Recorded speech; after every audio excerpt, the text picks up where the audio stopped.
Hello to be mothers. Welcome back to my channel. I'm Dr. Kessler and today I'm here with some tips that if you will follow, you will lead a very healthy and smooth pregnancy.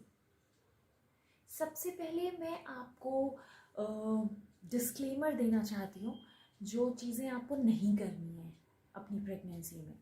आप promise करिए मुझसे कि you will try not to have these things while your pregnancy because this is going to harm your baby and no mother will do that, right? So the first important thing कि आपको alcohol से no to alcohol, no smoking, even passive smoker मत बनिए. अगर कोई अगल बगल आपके स्मोक कर रहा है तो जस्ट मूव अवे और just stop that person. Then आप कोई भी आर्टिफिशियल स्वीटनर जिसमें एडेड होते हैं वैसी कोई कोल्ड ड्रिंक्स मत यूज़ करिए. जो भी फ्रूट जूसेस होते हैं अनपेस्चराइज्ड मिल्क या चीज़, इनका यूज़ ना करिए. मिल्क हमेशा अच्छे से बॉयल करके या पेस्चराइज्ड मिल्क ही यूज़ करिए क्योंकि कुछ बैक्टीरियाज ऐसे होते हैं that can even terminate your pregnancy. So it's very harmful, so you have to be alert about it. And then आपको मीट, कोई भी मीट या एग अच्छे से कुक करके ही खाना है. And try to avoid fish because जो सी फिशेस होते हैं, not in fresh water fishes but sea fishes में मरकरी का कंटेंट बहुत ज़्यादा पाया जाता है. तो mercury poisoning is also very dangerous thing. तो आप अवॉइड कर सकते हो फिश का एक्सेस यूज़ या कंजम्पशन. उसके अलावा आप टी और कॉफ़ी भी अपने डाइट से थोड़ा सा रिड्यूस कर दो या उन्हें हटा दो तो बहुत अच्छा होगा आपकी प्रेगनेंसी के लिए. उसके अलावा आपको इसके अलावा आपको पपाया और पाइनएप्पल, इससे थोड़ा सा दूरी बनाकर रखनी है वाली प्रेगनेंसी. मैंने काफ़ी रिसर्च किया and when I came to know कि पपाया, जो कच्चा पपाया होता है, that needs to be avoided, but generally doctors भी suggest कर देते हैं to avoid papaya and pineapple during your pregnancy. excess of anything is dangerous. तो कोई भी चीज़ बहुत ज़्यादा मत खाइए. कुछ भी खाते हैं अगर आप तो थोड़ा थोड़ा खाइए, कई बार में खाइए और थोड़ा थोड़ा खाइए. कोई चीज़ एक्सेस में मत खाइए. किसी चीज़ का जिसका नेचर, जिसकी तासीर गर्म है, उसे आप थोड़ा सा अवॉइड करिए क्योंकि इस फर्स्ट ट्राइमेस्टर में बहुत गर्म तासीर की चीज़ें खाने से टर्मिनेशन के बहुत चांसेस होते हैं. बहुत विगरस एक्सरसाइज नहीं करनी है. आपको पलथी मारकर, मतलब पैर ऐसे फोल्ड करके ज़मीन पर नहीं बैठना है. आपको बेंड नहीं होना है. आपको कोई वेट नहीं लिफ्ट करना है. स्पेशली फर्स्ट ट्राइमेस्टर में आपको इन सब चीज़ों का बहुत ध्यान रखना है. इवन पूरी प्रेगनेंसी में बहुत ध्यान रखना है. अब हम आते हैं कि हमें क्या क्या करना चाहिए.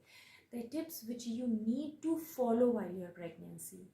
तो सबसे इम्पॉर्टेंट चीज़ है पानी. यस, सिर्फ दूसरे प्लैनेट्स पे और लाइफ की खोज के लिए पानी की ज़रूरत नहीं है. हम जो ज़िंदा लोग हैं, हमारी हेल्दी लाइफस्टाइल के लिए भी पानी बहुत ज़रूरी है. और specially for pregnant women's, listen to me, you have to keep yourself hydrated. That means at least 8 to 12 glasses of water per day.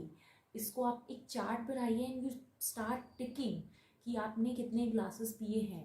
या फिर एक बॉटल बनाइए कि हाँ, ये 2 लीटर की इतनी बॉटल्स हैं and I have to complete this. तो इस तरीके से आपको करना पड़ेगा. 3 से 4 लीटर पानी आपको डेली पीना बहुत ज़रूरी है, बहुत ज़रूरी है.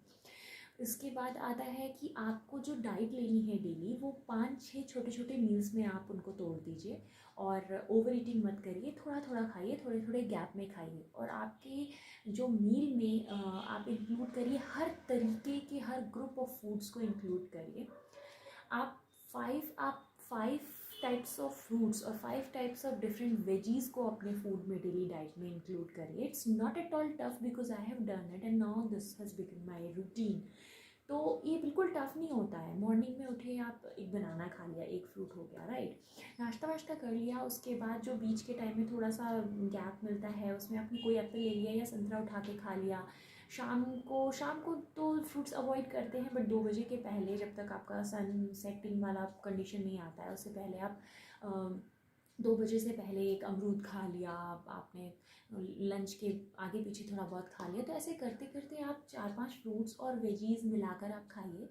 हमारी मम्मी भी बोलती थी कि जब बहुत ढेर सारे कलर्स होते हैं प्लेट में, that means you are getting so many sort of different sort of nutrients, vitamins and minerals, and that is very healthy.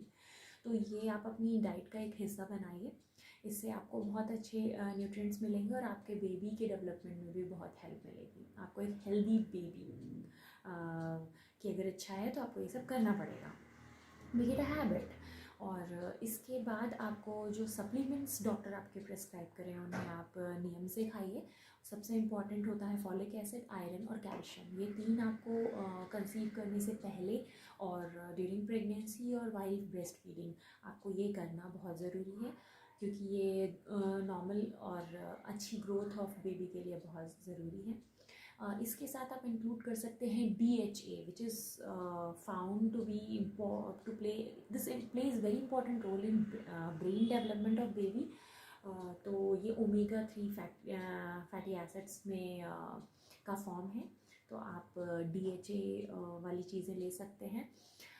मैंने ओमेगा 3 फैटी एसिड्स लिया था एमवे का। आप डॉक्टर से कंसल्ट कर सकते हैं आपको किसका लेना है।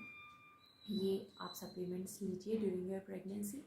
इसके अलावा एक्सरसाइज में आप वॉक कर सकते हैं, और लास्ट ट्राइमेस्टर में तो थोड़ी एक्सरसाइजेस सजेस्ट की जाती हैं, लेकिन बहुत स्टार्टिंग में फर्स्ट ट्राइमेस्टर में मोस्टली डॉक्टर्स मना करते हैं एक्सरसाइज के लिए। तो हल्की वॉक इज़ ओके, लेकिन उससे ज़्यादा अगर आप कुछ करते हो तो you should consult your doctor first. इसके अलावा 8 घंटे की एक साउंड स्लीप बहुत ज़रूरी है आपके लिए भी और आपके डेवलपिंग बेबी के लिए भी। तो आराम से खूब गहरी सांस लीजिए, किसी तरीके का टेंशन मत लीजिए। ड्यूरिंग प्रेगनेंसी बहुत मूड स्विंग होता है और बहुत फिजिकल चेंजेस हो रहे होते हैं, बहुत सी प्रॉब्लम होती है, नौशिया होती है, बहुत कुछ होता है।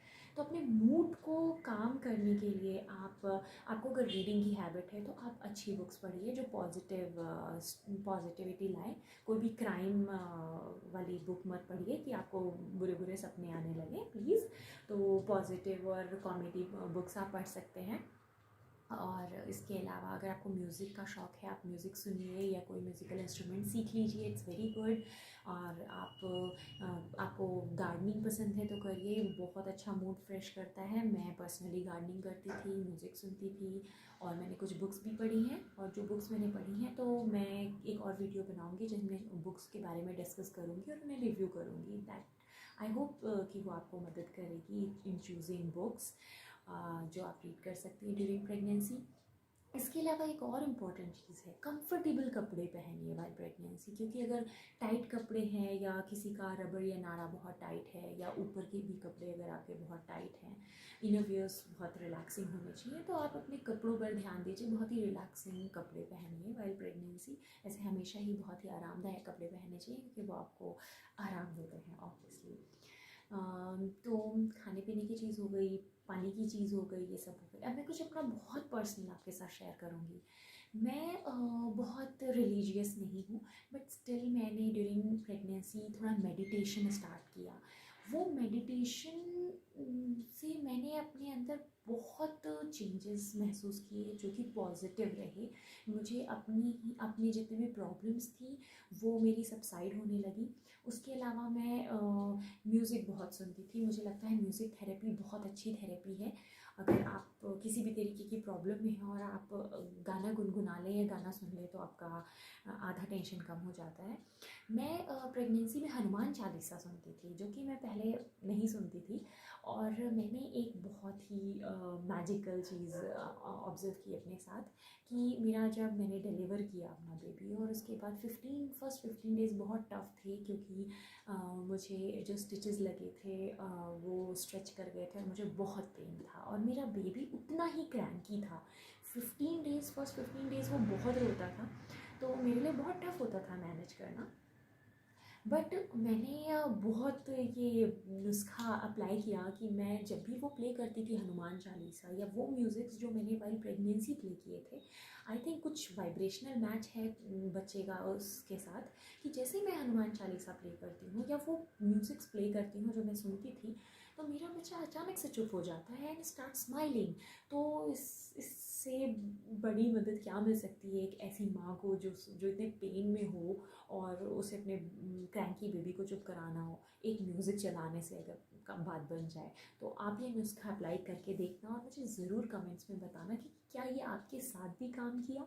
तो आप अपनी पसंद के मंत्राज, आप अपनी पसंद की म्यूज़िक, आप अपनी पसंद का कुछ भी प्ले करिए जो पॉजिटिव हो। प्लीज़ कोई नेगेटिव रोने वाले गाने या दुख को बढ़ाने वाली चीज़ें नहीं। ऑब्वियसली सब पॉजिटिव नोट पे रखना है, क्योंकि ये बहुत ही ब्यूटीफुल जर्नी है जिसमें आप एक लाइफ को थ्राइव कर रहे हो अपने अंदर, और उसको एक बहुत पॉजिटिव एनवायरनमेंट देना है starting from within your वूम।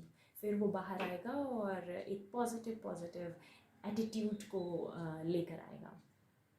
इतनी ढेर सारी बातों के साथ मैं आज यहाँ पर आप लोगों से अलविदा लेती हूँ, और मेरे एक्सपीरियंसेस से जुड़े रहने के लिए आप ट्यून रहिए। Till then, stay safe, stay healthy, bye bye.